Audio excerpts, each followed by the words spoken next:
बात, यह जब प्रश्न हमारे मन में उठता है या यह जो तथ्य हमारे मन में आता है, तो यह तथ्य क्यों आता है, किस लिए आता है, ऐसा क्यों होता है कि यह विचार हमारे मन में आया कि निर्गुण ब्रह्म से सगुण सृष्टि कैसे हो गई। निर्गुण ब्रह्म से सगुण सृष्टि कैसे हो गई, और अगर ब्रह्म निर्गुण था तो उससे सगुण वस्तु बनेगी, तो भला निर्गुण से कोई चीज सगुण कैसे बन जाएगा। तो यहां पर एक प्रश्न बन जाता है, यहां पर एक तथ्य यहां पर आ जाता है। तो अब सबसे बड़ी बात क्या है कि अब यह जो विषय है, यह जो प्रश्न है, यह प्रश्न किसका है, यह प्रश्न किससे पूछा जा सकता है। भारतीय विचारधारा में, भारतीय सनातन धर्म में जितनी विचारधाराएं हैं, जितने दर्शन हैं, सांख्य, योग, मीमांसा, वेदांत, न्याय, वैशेषिक, वैदिक दर्शन जो है, इनमें से कौन सा दर्शन में यह प्रश्न उठेगा, क्योंकि ब्रह्म की चर्चा है तो निश्चय ही वेदांत, यह वेदांत का प्रश्न हो जाएगा।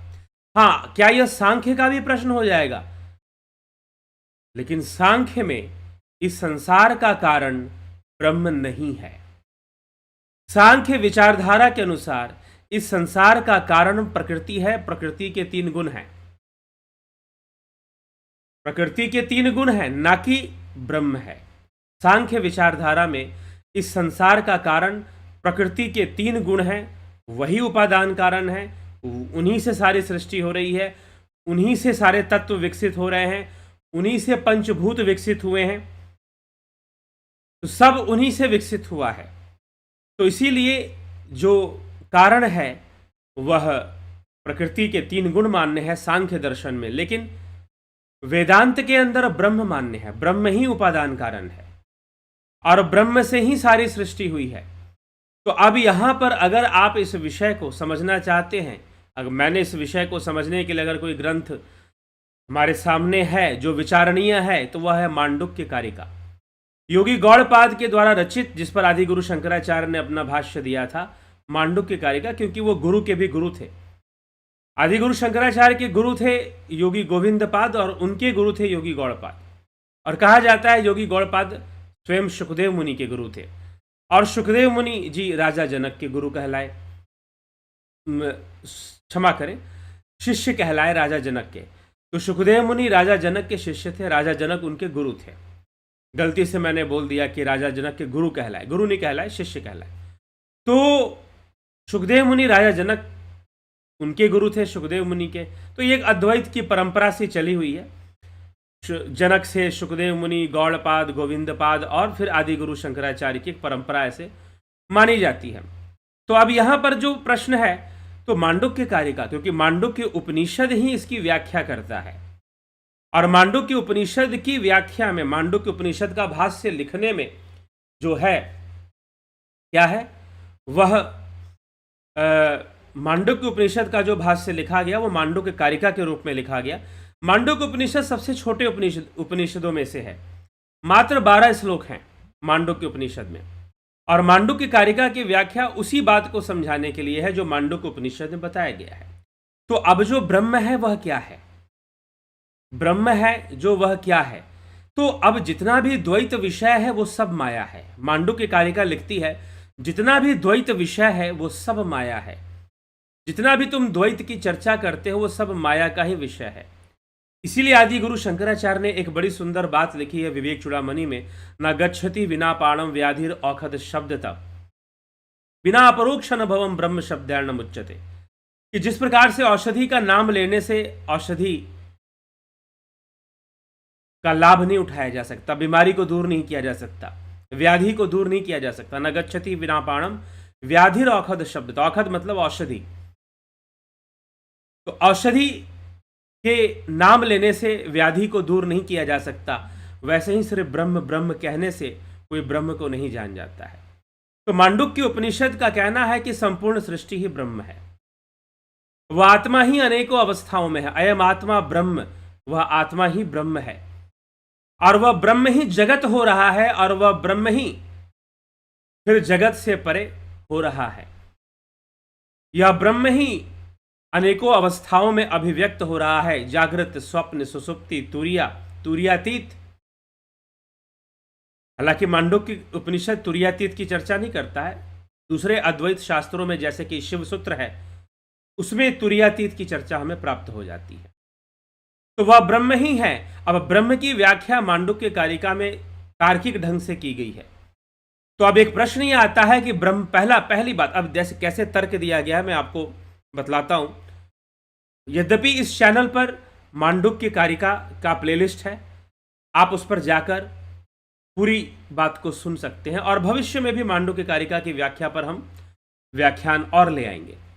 तो लेकिन प्लेलिस्ट है, आप उस पर आपको मिल जाएगा। इसी चैनल के प्लेलिस्ट में आपको मांडुक्य उपनिषद के प्लेलिस्ट में जाइए, उसमें मांडुक्य उपनिषद प्लस कारिका, क्योंकि मांडुक्य उपनिषद तो बस 12 श्लोकों में है, लेकिन कारिका फिर कई श्लोकों में है, तो उसका वर्णन आपको मिल जाता है, किया हुआ है इस चैनल के ऊपर, हमने पहले कर रखा है। और इस विषय की भी चर्चा कर रखी है, जो कि आज का प्रश्न है कि निर्गुण ब्रह्म से सगुण संसार कैसे बन गया, इस विषय पर भी चर्चा कर रखी है। तो सबसे पहले यहां पर जरूरी समझना है कि ब्रह्म क्या है। ब्रह्म क्या है, लेकिन ब्रह्म को आप शब्दों से नहीं समझ सकते, शब्दों से आप नहीं समझ सकते ब्रह्म को। तो ब्रह्म को आप कैसे समझेंगे भाई? ज्ञान से, ध्यान योग से, आत्मज्ञान से ही समझेंगे। वास्तव में आप वैसे ही समझेंगे, लेकिन अगर आपने इसीलिए तो ये बात आ जाती है ना, अभी पीछे मैंने जो वीडियो किया कि मात्र शास्त्रों को पढ़ लेने से शास्त्रों का ज्ञान नहीं होता। मात्र शास्त्रों को पढ़ लेने से शास्त्रों का कोई ज्ञान नहीं होता। शास्त्रों के ज्ञान के लिए शास्त्र अध्ययन के साथ साथ अभ्यास जरूरी है। शास्त्र अध्ययन के साथ साथ क्या जरूरी है? अभ्यास जरूरी है। तो जब अभ्यास होगा सही से, जब सही से आप अभ्यास करेंगे, तो जाके सत्य आपके सामने प्रकट होगा और आप सत्य की सही अनुभूति जो है आप कर पाएंगे।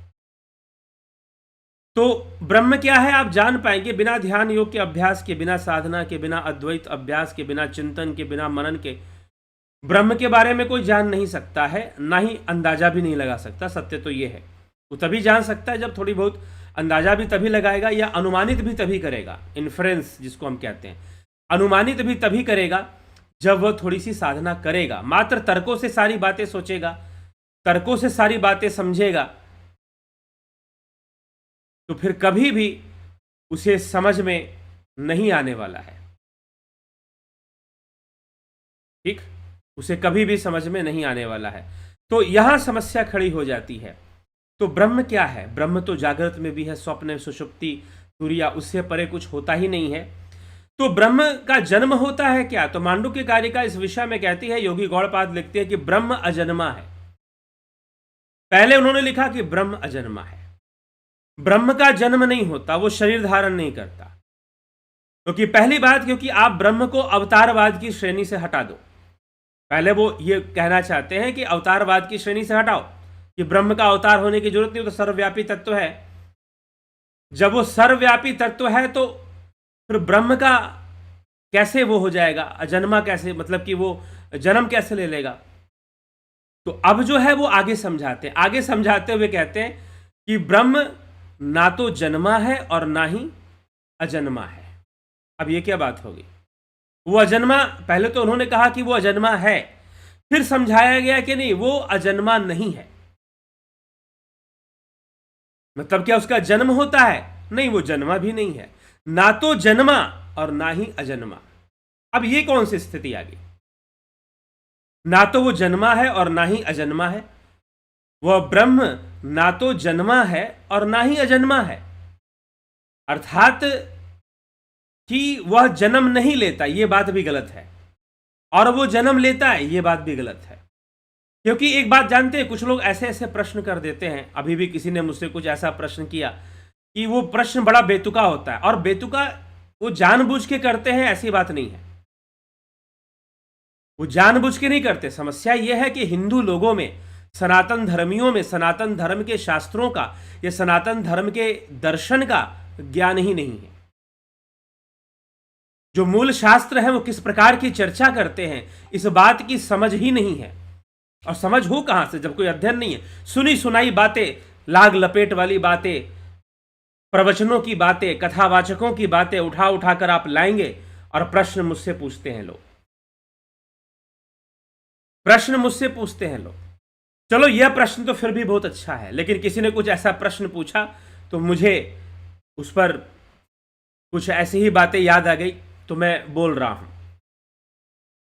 तो चलिए उनके, हालांकि उनके प्रश्न पे भी चर्चा करेंगे, लेकिन प्रश्न जो है पूर्णतः मतलब कि सनातन धर्म में अपने शास्त्र के प्रति इतनी भयंकर अनभिज्ञता है कि उस पर हंसा जाए या रोया जाए समझ में नहीं आता, क्या किया जाए, इतनी भयंकर अनभिज्ञता है। तब लोगों के प्रश्न ऐसे बनते हैं। ठीक है, तो ये प्रश्न, इस प्रश्न के लिए नहीं कह रहा मैं, किसी और प्रश्न के लिए कह रहा हूं। आने वाले समय में मैं उस प्रश्न पे भी चर्चा करने वाला हूं, तो तभी मैं उसकी चर्चा करूंगा, तभी मैं उसका स्पष्टीकरण दूंगा। क्योंकि हम नहीं जानते कि देवता कौन, भगवान कौन, ईश्वर कौन, किस तरह से चर्चा की गई है। ठीक है, देवता को भी हम भगवान मान लेते हैं, देवता को भी हम ब्रह्म मान लेते हैं, कई बार लोग प्रायवाची मानते हैं, कुछ लोग, कुछ गुरु जी लोग, आप छोड़ दो, लोगों की छोड़ दो, आम लोगों की छोड़ दो, गुरु पद पर बैठे हुए लोग अपने प्रवचन में कहते हैं कि ब्रह्म और देवता भगवान सब एक है, जबकि देवता प्रकृति के बंधन में है। गुरु पद पर कुछ बैठे हुए लोग ऐसी व्याख्या कर जाते हैं, और उनके चेले अपने आप को परम शिष्य घोषित करने के चक्कर में वो कहेंगे अरे गुरु जी, उसको तर्क देने की कोशिश करेंगे। गुरु जी तर्क देने नहीं आते, चेले आते हैं तर्क देने, जबरदस्ती के तर्क। अब न्याय दर्शन ने तर्कों को भी पकड़ना सिखाया है कि कौन सा तर्क सही, कौन सा तर्क गलत, कौन सा छल है, कौन सा जल्प है, कौन सा वितंडा है।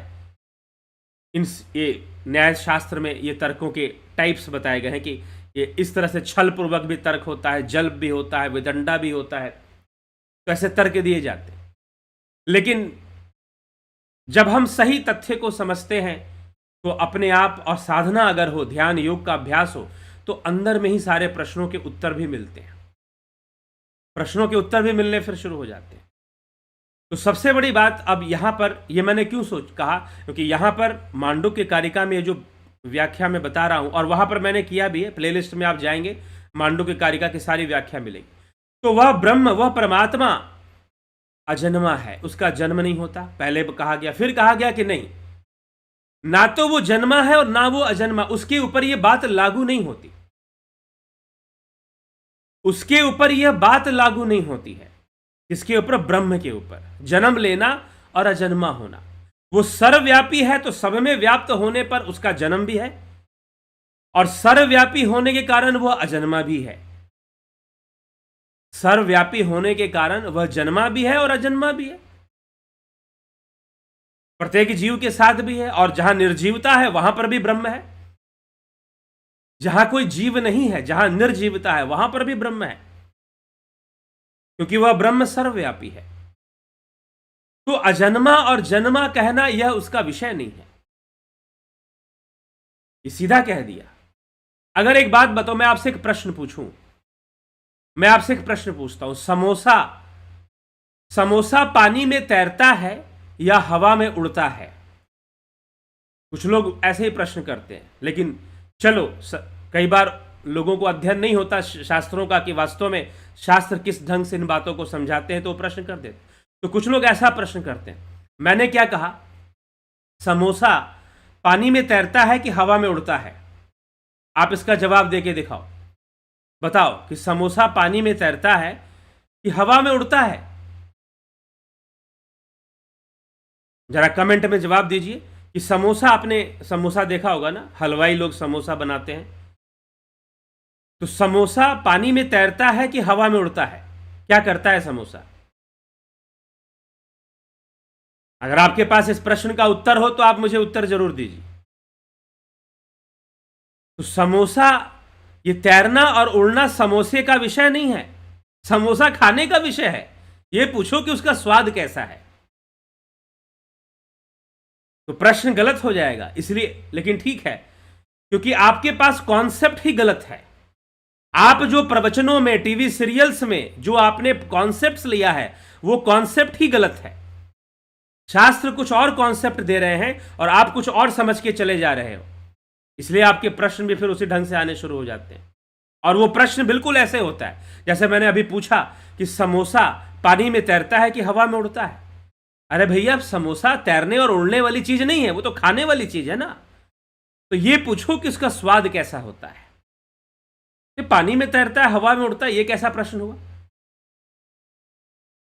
समझ रहे हैं आप बात को?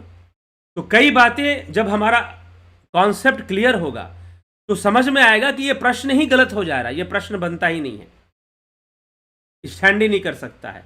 लेकिन भारतीय सनातन धर्म में, सनातन धर्म के लोगों में इतनी ज्यादा शास्त्र अनभिज्ञता है और वो चाहते हैं कि सारा ज्ञान हम बड़ी आसानी से प्रवचनों से और टीवी सीरियल से ले लेंगे हम। तो इस चक्कर में ये बातें शुरू हो जाती हैं। तो ब्रह्म ना जन्मा है ना अजन्मा है, यह उसका विषय ही नहीं है। तो मांडुक्य कारिका क्या प्रमाणित करती है कि यह ब्रह्म का विषय ही नहीं है कि वो जन्मा है कि अजन्मा है। यह उसके ऊपर लागू ही नहीं होता। जन्म, अजन्मा और जन्मा यह जीवों के लिए है, ब्रह्म के लिए नहीं होता। जन्म लेना, फिर मृत्यु को प्राप्त होना, पुनरपि जननम पुनरपि मरणम, ब्रह्म पे ये बातें लागू नहीं होती हैं। तो फिर क्यों कहेंगे कि वो जन्म लिया? अगर जन्म लिया तो सब में वो है, सब, हर एक व्यक्ति अपने आप में एक अवतार है, क्योंकि वो ईश्वर तो सबके हृदय में है ही। तो जन्म लेना और अजन्मा होना, इन दोनों बातों से परे है वो ब्रह्म। और यही मांडुक्य कारिका कहती, फिर आगे लिखती है कि जितना भी द्वैत भाव है वो सब माया है। जन्मा और अजन्मा यह विषय माया का विषय है।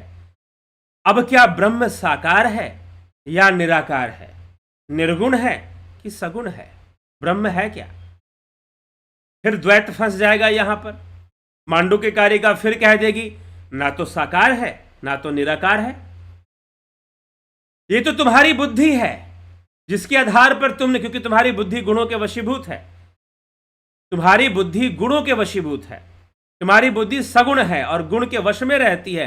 तो तुम एक विकल्प ढूंढ लेते हो निर्गुणता का, तुम एक विकल्प ढूंढ लेते हो निराकारता का। इसलिए बहुत पहले, लगभग 5 साल पहले जब ये चैनल मैंने शुरू किया था, 4-5 साल हो गए, तो फिर उस समय मैंने जो है साकार निराकार पर एक व्याख्यान दिया था और उसमें भी मैंने साफ साफ ये बात कह दिया था, ये मनुष्य की बुद्धि है जो परमात्मा को निराकार कहती है।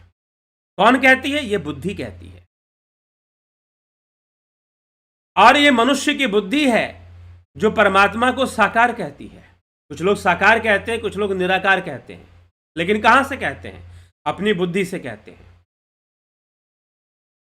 हां, ग्रंथों में, शास्त्रों में दोनों बातें लिखी गई हैं और इन दोनों के परे की बातें भी लिखी गई। इसलिए मांडुक्य कारिका की आज मैंने चर्चा की। मांडुक्य कारिका वो ग्रंथ है जो इस बात पे चर्चा करते हुए कहता है कि साकार और निराकार भी द्वैत विषय है और जहां द्वैत है वह माया है। उस ब्रह्म को निराकार कहना या साकार कहना यह द्वैत विषय है और जहां द्वैत है वह माया है। हां, इस द्वैत से अलग बताने के लिए उसे निर्गुण कहा गया, उसे निराकार कहा गया। तो सत्य क्या है? सत्य यह है कि ये तो मनुष्य की बुद्धि है जो निराकार और साकार में उलझी हुई है, सगुण और निर्गुण में उलझी हुई है। वह बुद्धि के परे है, वह बुद्धि के परे है, वो इंद्रियों के परे है। और जब वो बुद्धि और इंद्रियों के परे है तो वो साकार और निराकार के भी परे है, वो साकार और निराकार के भी परे है, वो सगुण और निर्गुण के भी परे है। इसीलिए सांख्य में भी सगुण निर्गुण यह दोनों अवस्थाएं प्रकृति की भी बताई गई हैं। प्रकृति विकृत अवस्था को प्राप्त होकर, विकसित होकर सगुण हो जाती है। जब गुणों की समता आ जाती है तो वही प्रकृति निर्गुण अवस्था में चली जाती है। जब सारे गुण सम हो जाते हैं, न्यूट्रल हो जाते हैं, सम अवस्था में चले जाते हैं, तो यही प्रकृति निर्गुण अवस्था को प्राप्त हो जाती है। तो क्या प्रकृति की अवस्था निर्गुण नहीं बनती? इसीलिए हम कहते हैं कि वह ब्रह्म निराकार है या साकार है, यह हमारी बुद्धि है, यह बुद्धि की उपज है, ये ना कि वो वैसा ही है। हां, अब मान लीजिए कि आदि गुरु शंकराचार्य ने मांडुक्य कारिका भाष्य दिया तो उन्होंने इस बात को भी स्पष्ट कर दिया कि लोगों को तुलनात्मक ढंग से समझाने के लिए हम ब्रह्म को निराकार या निर्गुण कह देते हैं, लेकिन सत्य तो यह है कि जिसे आप निराकार निराकार कह रहे हो, जिसे आप साकार साकार कह रहे हो, सब तो अपनी बुद्धि से कह रहे हो, तो वह तो तुम्हारी बुद्धि से ही परे है। और जब वो तुम्हारी बुद्धि से भी परे है तो वो साकार और निराकार से भी परे है, साकार और निराकार से भी परे है। इसलिए अब ज्यादातर लोग कह देंगे कि प्रकृति जो है साकार है, सगुण तत्व है, और जो पुरुष है वो निर्गुण तत्व है। पुरुष चैतन्य है, प्रकृति जड़ है, लेकिन यह प्रकृति और पुरुष, ये जड़ और चेतन ब्रह्म की ही संतानें हैं। अथर्ववेद, इस पर भी मैं बोल चुका हूं पहले, लेकिन काफी पहले इस पर चर्चा हुई थी। अथर्ववेद इस बात का श्रुति प्रमाण है इस विषय पर कि ब्रह्म से ही ये दोनों निकले हैं। जड़ और चेतन ब्रह्म की ही दो संतानें हैं, ऐसा कहा गया है। ब्रह्म की ही दो संतानें, अर्थात ब्रह्म ही जड़ हो रहा है और ब्रह्म ही चेतन हो रहा है, ब्रह्म ही सगुण हो रहा है और ब्रह्म ही निर्गुण हो रहा है। तो वह भावातीत है, और सगुण होना और निर्गुण होना दोनों भाव विषय हो जाता है। आप उस निर्गुण या निराकार की भी कल्पना इस सगुण साकार में ही किए जा रहे हैं, तो आप कैसे जान सकते हैं कि वो निर्गुण कौन है या क्या है? फिर यह प्रश्न आप कैसे कर सकते हैं कि निर्गुण ब्रह्म से सगुण संसार कैसे बन गया? इसलिए ब्रह्म व्याख्या जब की जाती है तो उसे निराकार कहते हुए भी उसे द्वैत भाव से अलग माना गया है, और द्वैत भाव निर्गुणता में आ जाती है। विकल्प के रूप में आपने देख लिया ना कि भाई चीजें सगुण है तो उसका विकल्प निर्गुण हो गया। लेकिन पहली बात तो कई लोगों को सगुण होने का ही अर्थ नहीं पता। सगुण होने का अर्थ 3 गुणों से है, सतोगुण, रजोगुण, तमोगुण। संसार इससे चल रहा है, सारी चीजें इससे बंधी हुई हैं। देवता भी इसके परे नहीं है, इसलिए देवताओं को कभी ब्रह्म, परमात्मा या ईश्वर मत कहा करो। देवता भी इससे परे नहीं है, तो वह ब्रह्म साकार और निराकार से भी परे।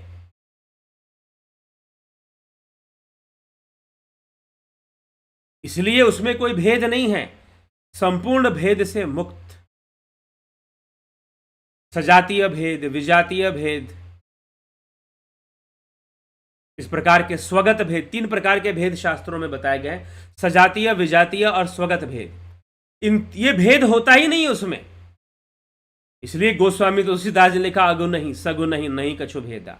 लेकिन लोग इसे कुछ अलग ढंग से समझते हैं। अगुण ही सगुण ही, नहीं कछु भेदा, मतलब ये साकार और निराकार में कोई अंतर नहीं, कोई भेद नहीं है। इस बात को कह देना बड़ा आसान है, हम किसी को भी सुना देते हैं सगुण नहीं, अगुण ही, नहीं कछु भेदा, हमने सुना दिया। लेकिन क्या हमें समझ में आ गई ये बात? क्या हम समझ गए कि भेद कैसे नहीं है सगुण और निर्गुण में? क्योंकि वह सगुण और निर्गुण के भी परे है। वह इन संपूर्ण बुद्धि विषयक जो भेद पैदा कर द्वैत को उत्पन्न करती है माया, वह द्वैत, उस द्वैत से, इसीलिए उसे अद्वैत कहा गया, जो द्वैत से परे है। और जहां साकार निराकार का द्वैत फंस रहा है, अटक रहा है, वहां ब्रह्म ही नहीं है। यह मात्र बुद्धि का खेल है, साकार और निराकार। साकार और निराकार यह बुद्धि का खेल है। यह बुद्धि पैदा करती है कि साकार है या वो निराकार है। लेकिन सत्य क्या है कि वह ब्रह्म बुद्धि से परे होने के कारण, शब्दातीत होने के कारण, भावातीत होने के कारण और गुणातीत होने के कारण ना तो उसे निराकार कहा जा सकता है और ना ही उसे साकार कहा जा सकता है। इसलिए अद्वैतवादियों ने कहा अद्वैत है, अद्वैत है। अद्वैत कहने का मतलब क्या है? जहां पर भी ये द्वैत का कांटा फंसेगा, जन्मा अजन्मा, ब्रह्म ना जन्मा है ना ही अजन्मा है। जहां ये द्वैत का कांटा फंसेगा वहां माया है, और जहां ये द्वैत पॉसिबल ही नहीं है, संभव ही नहीं है, वहां ब्रह्म है, वह परमार्थ है। माया और परमार्थ के विषय में ऐसे कहा गया। तो जहां यह द्वैत फंसेगा ही नहीं, फंसाया ही नहीं जा सकता, वहां ब्रह्म है। तो ब्रह्म फिर इस साकार और निराकार के द्वैत से भी परे है, सगुण और निर्गुण के भी द्वंद्व से भी परे है। और फिर वो सगुण हो गया। अब हम आते हैं कि आप कहते हो कि ब्रह्म सगुण हो गया। एक बात बता दो मुझे कि जो सगुण संसार है इसका अनुभव किस पे निर्भर है? इंद्रियों पे निर्भर है और अंतःकरण पे निर्भर है। ये जो सगुण संसार, आप जो सगुण और निर्गुण की चर्चा करने में लगे हैं और जो प्रश्न किया जा रहा है कि निर्गुण ब्रह्म से सगुण सृष्टि कैसे हो गई, ठीक है, तो जहां पर यह चर्चा आ जा रही है सगुण और निर्गुण का द्वैत जहां फंस जा रहा है, इसलिए ब्रह्म को अद्वैत शब्द एक सटीक शब्द है। लेकिन अद्वैत अद्वैत कहने से भी क्या, वह तो अद्वैत से भी परे है, क्योंकि यह भी तो बुद्धि का विषय हो जा रहा है। इसीलिए इसको साकार निराकार से भी परे, सगुण निर्गुण से भी परे, जड़ चेतन से भी परे मान लिया गया और इसे परमार्थ मान लिया गया। इसलिए आदि गुरु शंकराचार्य ने कहा कि तुम्हारे बोलने और कहने से कुछ नहीं होने वाला, कुछ समझ में नहीं आने वाला, जब तक तुम उस तत्व तक पहुंचो ना, जब तक तुम आत्म अनुभूति ना करो, जब तक तुम स्वरूप को उपलब्ध ना करो, चित्त वृत्ति निरोध करते हुए जब तक स्वरूप को उपलब्ध ना कर जाओ, आत्मा को उपलब्ध ना कर जाओ, तब तक ये द्वैत बना रहेगा। और द्वैत में साकार निराकार, जन्मा अजन्मा, आप कंफ्यूज रहोगे। अभी मांडुक्य कारिका ने कह दिया वह ब्रह्म ना तो जन्मा है और ना ही अजन्मा है। दोनों कैसे पॉसिबल है? बिल्कुल वैसे ही जैसे कि ना तो वो साकार है और ना ही वो निराकार है। और अब जो सगुण सृष्टि जो हो रही है, आप कह रहे हो सगुण सृष्टि हो रही है, क्या अद्वैत सिद्धांत सगुण सृष्टि को मानता है? मानता ही नहीं है, मानता ही नहीं है। आदि गुरु शंकराचार्य का अद्वैतवाद सगुण संसार को नहीं मानता। वो तो कहते हैं कि जिसको आप सगुण संसार कह रहे हो वो तो माया है, वो तो मिथ्या है, वो तो इंद्रियों के द्वारा प्रकट हो रहा है। तो ब्रह्म ने सगुण बना दिया? नहीं, संपूर्ण संसार इसीलिए ब्रह्म का विवर्त है, मैनिफेस्टेशन ऑफ ब्रह्मन। और उस मैनिफेस्टेशन में जीव को भ्रम हो रहा है। जीव भी मैनिफेस्टेशन है, जीवो ब्रह्म है वनापरा, यह जीव भी मैनिफेस्टेशन है, ये जन्म और मृत्यु भी मैनिफेस्टेशन है। और उस मैनिफेस्टेशन में, उस विवर्त में आपको एक अनुभूति हो रही है कि यह संसार सगुण है। उस विवर्त में आपको ऐसी अनुभूति हो रही है कि यह संसार सगुण, और यह अनुभूति करवा कौन रही है? इंद्रियां करवा रही हैं। इंद्रियों के माध्यम से आपको सगुणता का अनुभव हो रहा है और आप हमेशा इंद्रियों के वश में हो, जीवित हो तो भी और मृत हो गए तो इंद्रियां किसका अंग है? सूक्ष्म शरीर का अंग है।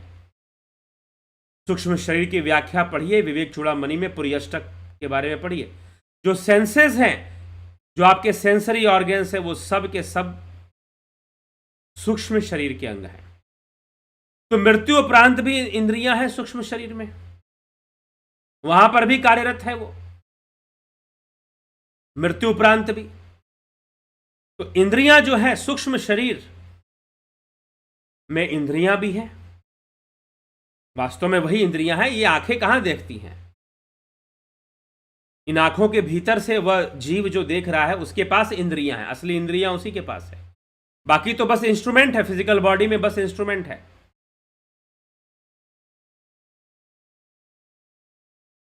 ठीक है, तो इसीलिए संपूर्ण संसार द्वैतवाद होने के कारण माइक हो जाता है और माइक होने के कारण, द्वैत होने के कारण परमार्थ से अलग हो जाता है। इसीलिए यह विषय आ जाता है। तो अब क्या सगुण का अस्तित्व है? अगर आप ये कहो कि नहीं ये संसार सगुण है, साकार है, तो भैया साकार और सगुण कहां से पता चल रहा है? इंद्रियों से पता चल रहा है। इसलिए तो गोस्वामी तुलसीदास जी ने कहा, गो गोचर जहां लग मन जाई सो सब माया जानहूं भाई, कि जहां जहां तक तुम्हारी इंद्रियां देखती हैं, जहां जहां तक तुम्हारी इंद्रियों का वर्चस्व है, इंद्रियों का प्रसारा है, वो सब का सब माया ही है। तो संपूर्ण सगुण मिथ्या है। जिसको आप सगुण साकार कह रहे हैं वो वास्तव में मिथ्या है, क्यों मिथ्या है? अब पूछोगे कि मिथ्या कैसे मान लें हम तो देख रहे हैं। अरे इंद्रियों से देख रहे हो ना, इंद्रियों की सीमा निश्चित है कि नहीं?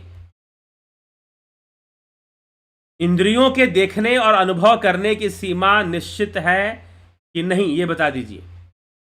या बोलिए कि नहीं, इंद्रियां तो बिल्कुल सत्य देखती हैं। कह दीजिए, क्या आप ऐसा कह सकते हैं कि इंद्रियां बिल्कुल सत्य देखती हैं?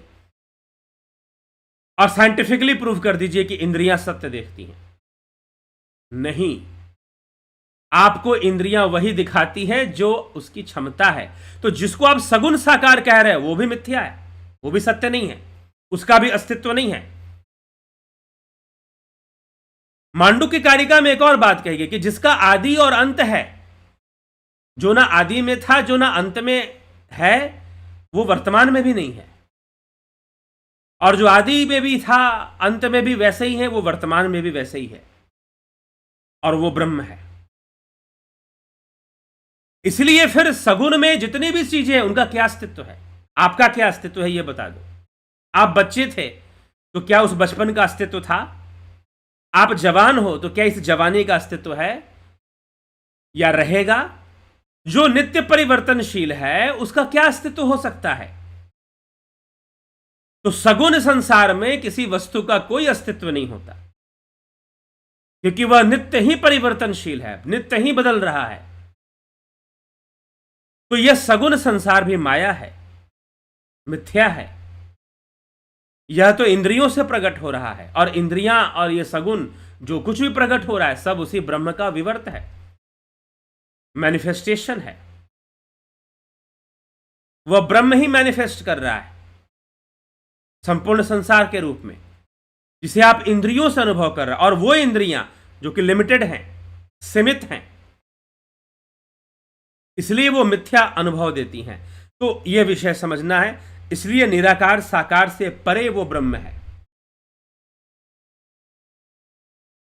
निराकार और साकार से भी परे वह ब्रह्म है, और यह जो ब्रह्म है निराकार और साकार से परे है। तो चलिए इसी के साथ में हम आगे बढ़ेंगे। और ब्रह्म से सृष्टि हो गई। सृष्टि कैसे हुई? विवर्त रूप में सृष्टि हुई। जब आप ब्रह्म से सृष्टि की, या तो आप ये कहिए कि प्रकृति के 3 गुणों से सृष्टि हुई, जो सांख्य दर्शन में बताया गया है। अगर आप ये कहते हैं कि ब्रह्म से सृष्टि हुई, तो ब्रह्म से कोई विकास नहीं हुआ, ब्रह्म विवर्त है। इस संपूर्ण संसार उस ब्रह्म का विवर्त मात्र है, जो कि इंद्रियों से अनुभव हो रहा है और जो कि मिथ्या है।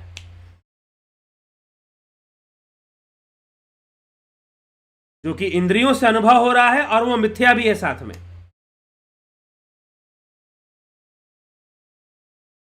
क्योंकि सगुण अनुभूतियां इंद्रियों पे ही निर्भर होती हैं। चलिए, तो इसलिए यह विषय हम समझें और आगे चलें। तो ध्यान योग का कोर्स 20 तारीख से शुरू होगा। उस निर्गुण की ओर जाना है, उस शून्य की ओर जाना है, उस परमात्मा, उस ब्रह्म की ओर जाना है जो निराकार और साकार से भी परे है। अगर उस तक हमें जाना है, पहुंचना है, तो हम ध्यान योग का कोर्स जो कि 20 तारीख से शुरू हो रहा है, 20 अगस्त से आप इसको ज्वाइन कर सकते हैं। प्राकृतिक चिकित्सा का कोर्स भी शुरू होगा, और फिर दर्शन का कोर्स भी प्रारंभ हो रहा है। किसी प्रकार की एस्ट्रो एनालिसिस या हॉरोस्कोप एनालिसिस आपको करवाना है, आप इस नंबर पे संपर्क कर सकते हैं और देव एस्ट्रो के अंतर्गत करवा सकते हैं। अग्नि में बुद्ध कहानी, षड्यंत्र और ब्रह्म हत्या की, इसे आप अमेजन से प्राप्त कर सकते हैं। और अगर आप ये कोर्स ज्वाइन करना चाहते हैं, 1 महीने का ही ये कोर्स रखा जाएगा। पहले 3 महीने का रखने का उद्देश्य था, लेकिन 3 महीने जो होते हैं लंबा हो जाता है, लोगों के पास भी समय नहीं, और एक लॉन्ग व्यस्तता इसमें आ जाती है। तो 1 महीने का ही कोर्स होगा स्वर तंत्र के ऊपर। बड़ा सूक्ष्म विषय है ये। तो स्वर तंत्र के ऊपर स्वर ज्योतिष भी इसमें सम्मिलित होता है, और तंत्र भी सम्मिलित होता है, और स्वर योग तो ये है ही। स्वरोदय शास्त्र पर आधारित यह कोर्स आपके स्वर के रहस्य को प्रकट करता है। और यह लाइफ मैनेजमेंट है। Breathing management equal to life management. आप अपनी ब्रीथ को कैसे मैनेज करते हैं, आप अपनी श्वासों को कैसे मैनेज करते हैं। और श्वासों को मैनेज करने के लिए तंत्र भी होता है और यंत्र भी होता है, और एक स्वर योग का यंत्र होता है। मैं आपको दिखाता हूं, ये देखिए, ये योगियों ऋषि मुनियों के पास ये होता है, आपने फोटो में देखी होगी। कई लोग इसको रखते हैं, जो साधक हैं, जो इसके महत्व को जानते हैं, वो रखते हैं। वास्तव में ये कुछ इसी प्रकार का यंत्र है जो कि साधना में, लेकिन इसका प्रयोग कैसे करना है बहुत कम लोग जानते हैं। वो तो बस देखते हैं भगवान शिव ऐसे माला जपने के लिए नहीं होता भाई। ठीक है, माला भी जप सकते हैं, अलग बात है, माला जपने में भी इसका प्रयोग लोग करते हैं, लेकिन इसका जो मुख्य उद्देश्य है कुछ और है। यह जो दंड है ये कुछ और साधना के लिए है। जो लोग इसका प्रयोग कैसे करते हैं, जो लोग स्वर योग का कोर्स करेंगे उनको समझ में आएगा कि इसका प्रयोग कैसे किया जाता है। तो जो स्वर योग है इसके ऊपर खैर मैं अलग से वीडियो लाऊंगा और बताऊंगा कि इसका क्या महत्व है। अगर आप इस कोर्स को ज्वाइन करना चाहते हैं, कोर्स का शुल्क 2900 रुपए होगा, 2900 और इसकी डिटेल्स आपको दी जाएंगी। आप डिटेल्स मांग सकते हैं, व्हाट्सएप पर मैसेज कर सकते हैं। किस नंबर पे मैसेज करेंगे, तो आप इस नंबर पे मैसेज करेंगे। इस नंबर पे मैसेज कर बहुत ही गुण विद्या है, और this is a life management course. Health management भी है, लाइफ मैनेजमेंट भी है, मनोविज्ञान भी है, शरीर का विज्ञान भी है, सब जुड़ा हुआ है स्वर से, आपकी ब्रीदिंग प्रोसेस से। तो ब्रीदिंग मैनेजमेंट, यह जो कोर्स है वास्तव में ये एक ब्रीदिंग मैनेजमेंट है कि आप अपने ब्रीथ को कैसे मैनेज करेंगे, कैसे कैसे मैनेज करना चाहिए। और हमारी जो श्वासें हैं उनके चलन में परिवर्तन आता रहता है। खाते समय कुछ और होता है, शौच करते समय कुछ और होता है, मैं बोल रहा हूं तो इस समय श्वासों की चलन कुछ और होती है। तो अलग अलग समय पर श्वासों की क्या चलन होती है, कैसे उसे समझना चाहिए। और श्वासें पहले बता देती हैं कि आप बीमार पड़ने वाले हैं। आप बीमार बाद में पड़ेंगे, लेकिन श्वासें आपको पहले बता देंगी कि आप बीमार पड़ने वाले हैं। श्वासें आपको पहले बता देंगे कि कोई दुर्घटना घट सकती है। श्वासें आपको पहले बता देंगी कि जो मैं कार्य करने जा रहा हूं उसमें हडल आ सकता है, रुकावट आने वाला है। इसीलिए स्वरोदय तंत्र, स्वर तंत्र और स्वर ज्योतिष एक बहुत ही गूढ़ विषय है।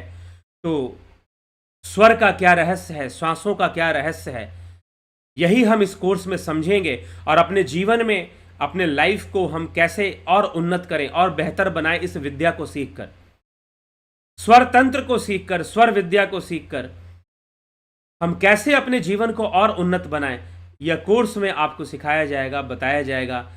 अनेकों चीजें हैं। ये 2 मिनट, तभी तो महीने भर का कोर्स, और मुझे लग रहा है कि 1 महीना भी शायद कम समय है इस कोर्स के लिए। हाँ, अगर आप मेहनत करेंगे और साथ में, तो जरूर ही सीख पाएंगे, जान पाएंगे, समझ पाएंगे।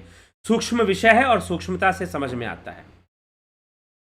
तो स्वर तंत्र जो है,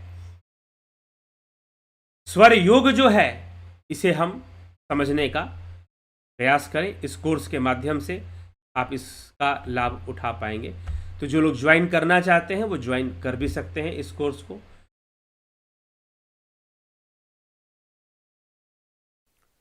ध्यान योग का ऑनलाइन कोर्स आप हमारे वेबसाइट पर जाकर किसी भी समय ज्वाइन कर सकते हैं। ध्यान योग के साथ स्वर योग, प्राकृतिक चिकित्सा और विश्व दर्शन फिलॉसफी का कोर्स भी आप हमारे वेबसाइट पर जाकर किसी भी समय ज्वाइन कर सकते हैं। वेबसाइट है manishdev.dhyanयोग.com। और अधिक जानकारी प्राप्त करने के लिए आप हमारे नंबर 9661802459 9661202459 इस नंबर पर व्हाट्सएप मैसेज कर आप सभी कोर्सेज की जानकारी प्राप्त कर सकते हैं, या वेबसाइट विजिट करके भी आप सारे कोर्सेज की जानकारी प्राप्त कर सकते हैं और किसी भी समय ज्वाइन कर सकते हैं। ओम तत्सत।